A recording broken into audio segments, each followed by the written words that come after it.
A famous outlaw may have died here in Salt Lake City, and his partner, who was born in Beaver, also lived beyond previously thought. That's the discovery of a local author who claimed Butch Cassidy and the Sundance Kid didn't die in South America in a shootout with the Bolivian army.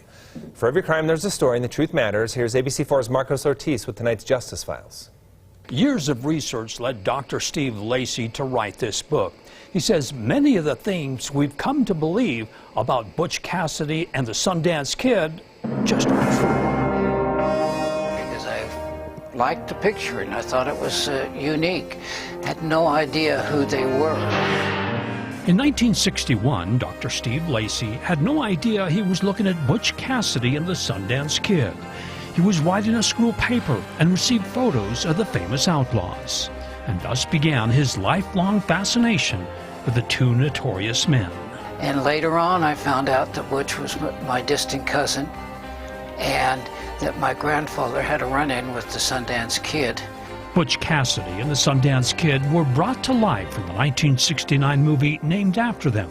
It starred Robert Redford as the Sundance Kid and Paul Newman as Butch Cassidy. But the movie was loose on facts, including their deaths during a shootout with the Bolivian army. There was no official identification of the men that were killed. Butch Cassidy's real name was Robert Leroy Parker. He was born in Beaver, and the family later moved to a small farm near Circleville. He met Sundance Kid, whose birth name was Harry Longabaugh, in the late 1800s in Colorado. Lacey claims the two men never robbed banks together while in the U.S., but fled to South America pursuing new opportunities. They tried to go straight, but right at the beginning, Sundance decided that he wanted to start robbing again, but they didn't do too many robberies down in South America. The result of Lacey's research is found in his new book, Last of the Bandit Riders, Revisited Again. It's based on numerous interviews, letters, and documents. He based his findings from personal interviews with Joyce Warner, the daughter of another famous Utah outlaw, Matt Warner of Carbon County. At the time, Warner was part of a group that included Butch Cassidy, and they robbed banks in Colorado.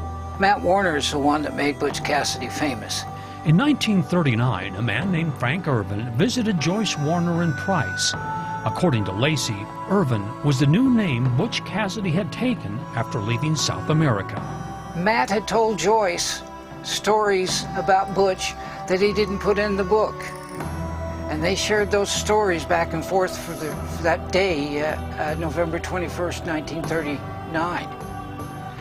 And she knew right away that he was Butch. Lacey said Irvin, otherwise known as Butch Cassidy, worked in various jobs throughout the West, but never robbed another bank. He died in Fresno, California. Now tomorrow, as we continue this story, the Sundance Kid, according to Lacey, is actually buried here in Salt Lake City, not South America. For the Justice Files, Marcos Ortiz, ABC4 News.